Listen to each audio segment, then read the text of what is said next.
Hello प्यारे साथियों, स्वागत है आप सभी का आपके अपने YouTube channel tuition with Mayank पर। मैं मयंक आप सभी का साथियों इस चैनल पर हार्दिक स्वागत करता हूं। तो साथियों, क्लास 12 में अध्याय एक आपका चल रहा था, प्रश्न नंबर 11.2 एनसीईआरटी बुक की चल रही थी। तो जिसका क्वेश्चन नंबर पहला और दूसरा मैं आपको एकदम बेहतरीन तरीके से समझा चुका हूँ। ठीक है, आज की क्लास में बुक में देखिए आप लोग यहाँ पर क्वेश्चन नंबर जो तीसरा है और क्वेश्चन नंबर जो चौथा है, इन दोनों क्वेश्चंस को, ये जो दोनों प्रश्न है हमारे आज की क्लास में अच्छी बेहतरीन तरीके से मैं आपको समझाने वाला हूँ। ठीक है साथियों, अगर आप चैनल पर पहली बार आए हैं तो चैनल को सब्सक्राइब कर लें, क्योंकि क्लास 12 मैथ की इस चैनल पर आपको फुल डिटेल तैयारी कराई जा रही है। ठीक है, एक एक प्रश्न का सॉल्यूशन यहाँ पर कराया जा रहा है। ठीक है, एक एक प्रश्न आपको हल कर कर समझाया जा रहा है बहुत ही बेहतरीन तरीके से। ठीक है, तो क्वेश्चन 3 और 4 आज की क्लास में देखेंगे।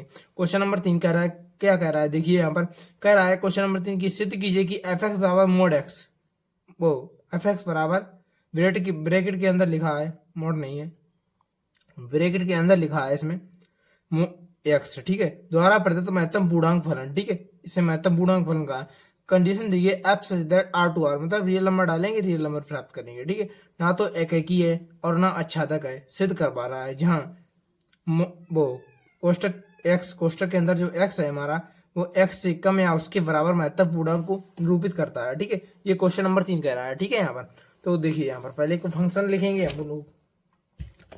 पहले हमारा कंडीशन देखिए, पहले कंडीशन देखिए, क्वेश्चन नंबर कौन सा है, क्वेश्चन नंबर 3 है। कंडीशन क्या है, F such that R to R, और क्या है यहाँ पर देखिए, और यहाँ पर एफ एक्स बराबर दिया गया है आप लोगों को। यहाँ पर एफ एक्स बराबर मोड एक्स हम लोगों को दिया गया, वो मोड एक्स नहीं, ब्रैकेट के अंदर एक्स दिया गया है। ठीक है, एफ एक्स बराबर ब्रैकेट के अंदर एक्स, इतना दिया गया हम लोगों को। ठीक है साथियों, अब यहाँ पर देखिए इसका मतलब क्या है, इसे महत्तम पूर्णांक फलन, मतलब इसे इंग्लिश में ग्रेटेस्ट इंटीजर फंक्शन कहते हैं। ठीक है साथियों, अब इसका इसकी कहानी क्या है, अब देखिए जैसे कि मैंने आपसे वो एक्स बराबर, अगर एक्स की जगह आप 1.1 कोई संख्या ऐसे 1.1 या 1.2 1.3 इसमें से कोई कुछ भी संख्या रखेंगे, मान लीजिए इसके अंदर मैंने यहाँ पर ये रखा, यहाँ पर ये रखा, या फिर ये रख दिया यहाँ पर। ठीक है, तो हमारा जो उत्तर आएगा वो यहाँ पर एक आएगा सदैव, एक, यहाँ पर भी एक, यहाँ पर भी एक। और इसी प्रकार से अगर 2.1 2.2 2.3 होता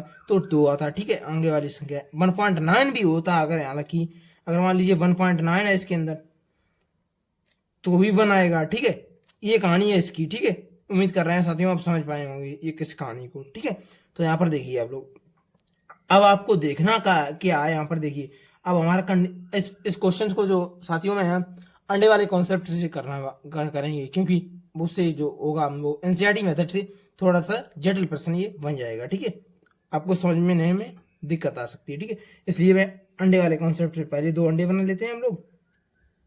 बढ़िया मेथड है ये अंडे वाला, 2 अंडे पहले तैयार कर लिए हम लोगों ने इस प्रकार से। ठीक है, कंडीशन क्या है, real number two real number. ठीक है, ये हमारा फंक्शन हो गया। ठीक है, इसमें मैंने आपसे बोला 1.1 ले लिया, रियल नंबर होता है ये, 1.2 ले लिया, 1.3 ले लिया। ठीक है, और यहाँ पर ले लिया मैंने आपसे बोला 2.1 2.2 2.3, यहाँ पर 2 ले लिया। ठीक है, और यहाँ पर मैंने आपसे बोल दिया यहाँ पर 1 ले लिया। ठीक है, और इसमें यहाँ पर 1.1 1.2 1.3 ले लिया। ठीक है, और इधर ले लिया मैंने यहाँ पर साथियों इसी प्रकार से 2 ले लिया, 2.1 2.2 ले लिया। ठीक है, अब यहाँ पर देखिए, अब फंक्शन को पकड़िए, फंक्शन क्या है, एफ एक्स बराबर हमें मोड एक्स दिया गया है, एफ एक्स बराबर मोड नहीं वो सॉरी इसके अंदर ब्रैकेट के अंदर एक्स। ठीक है, ये दिया महत्तम पूर्णांक फलन है ये। ठीक है, क्वेश्चन में कह रहा है कि महत्तम पूर्णांक फलन है ये। ठीक है, अब आपसे मैंने बोल दिया कि एक्स बराबर ये पकड़िए 1.1 जो है वो रखिए इसके अंदर। ठीक है, तो यहाँ पर 1.1 जब आप रखेंगे 1.1 इसके अंदर, तो आपका जो है प्राप्त होगा वो 1 ही प्राप्त होगा। इस मैंने आपको बताया एक्स बराबर 1.2 रखेंगे आप, इसी प्रकार से इसके अंदर 1.2 रखेंगे तब भी 1 प्राप्त होगा। इसी प्रकार से एक्स बराबर 1.3 रखेंगे तो यहाँ पर 1.3 जब आप रखेंगे तो भी 1 प्राप्त होगा। ठीक है, इसी प्रकार से तो यहाँ से देखिए 1.1 रखा तो क्या प्राप्त हुआ 1, 1.2 रखा तो भी 1 प्राप्त हुआ, 1.3 रखा तो 1 तो भी 1 प्राप्त हुआ। ये देखिए यहाँ पर। ठीक है, यानी कि बहुत से अवयवों का एक इमेज मिल रहा है। ठीक है, मतलब एक ही की कंडीशन नहीं हो गई है। अब यहाँ पर इसी प्रकार से जब आप 2.1 रखेंगे तो 2 प्राप्त होगा, 2.2 रखेंगे तो भी 2 प्राप्त होगा, 2.3 रखेंगे तब भी 2 प्राप्त होगा, 2 रखेंगे तब भी 2 प्राप्त होगा। इस प्रकार से प्राप्त होगा आप लोगों को, ठीक है, इस प्रकार से प्राप्त होगा। अब यहाँ पर देखिए इकाई की क्या कंडीशन क्या होती है, 1 फंक्शन मतलब एक अवयव का एक ही इमेज मिलना चाहिए इकाई। अब यहाँ पर बहुत से अवयवों का एक इमेज मिल रहा है, मतलब इकाई की तो नहीं है, ये तो बहुएकी हो गया। आप लिखेंगे कैसे कि ये होता है, ये हमारा क्या है, प्रांत, ठीक है साथियों, ये हमारा है सहप्रांत। सहप्रांत आपको ये तो मैंने बता रखा है, ये एक्स होता है, ये वाई होता है, ठीक है, सहप्रांत सहप्रांत, ठीक है। अब यहाँ पर इकाई में लिखेंगे कि प्रांत के बहुत से अवयवों का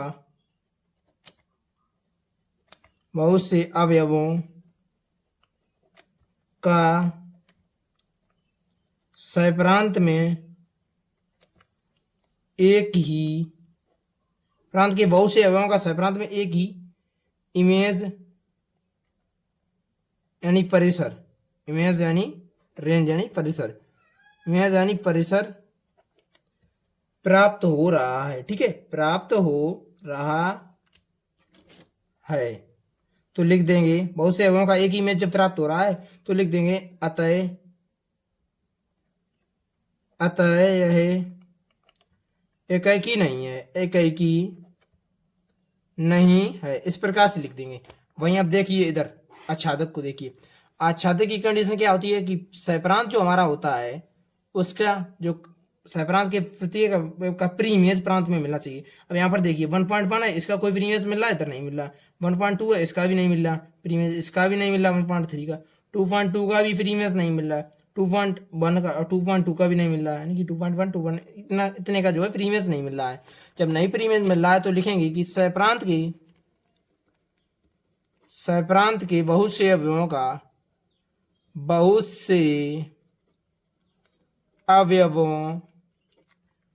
का पूर्व प्रतिबिंब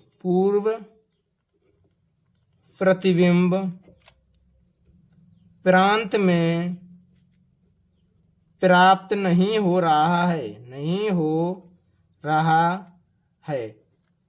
अतः यह आच्छादक नहीं है, अतः आच्छादक नहीं है। इस प्रकार से लिख दें कि सहप्रांत के बहुत से अवयवों का पूर्व प्रतिबिंब प्रांत में प्राप्त नहीं हो रहा है, ठीक है। अब यहाँ पर देख सकते हैं आप कि प्रांत में प्राप्त नहीं हो रहा है पूर्व प्रतिबिंब सहप्रांत के बहुत से अवयवों का, अतः यह आच्छादक नहीं है, ठीक है। तो हमें क्या सिद्ध कराना था कि आच्छादक। प्रश्न देखिए हमारा प्रश्न क्या कह रहा था, इधर देखिए प्रश्न साथियों हमारा कह रहा था कि सिद्ध कीजिए कि f(x) बराबर ब्रैकेट के अंदर x द्वारा प्रदत्त महत्तम पूर्ण फलन R2 ना तो इकाई है और ना आच्छादक है, ना तो इकाई भी नहीं है आच्छादक भी नहीं है। ये हमें सिद्ध करना था कि ना इकाई है ना आच्छादक, तो हमने सिद्ध कर दिया है। तो साथियों आज की क्लास में ये क्वेश्चन नंबर 3 ही रहते हैं, चौथा जो क्वेश्चन है हमारा वो अगली क्लास में मैं आप लोगों को करवा दूंगा, ठीक है। ये हमारा क्वेश्चन नंबर 3 देख लीजिए आप लोग, ये इस प्रकार से हल हो गया, ठीक है। आसानी से आपको मैंने समझा दिया। वहीं आपको दिक्कत हो भाई हो समझने में इस क्वेश्चन को कहीं, तो आप कमेंट में बता सकते हैं, ठीक है। मैं आपकी समस्या का समाधान कर दूंगा, ठीक है। तो साथियों मिलते हैं नेक्स्ट क्लास में, तब तक के लिए नमस्कार, जय हिंद।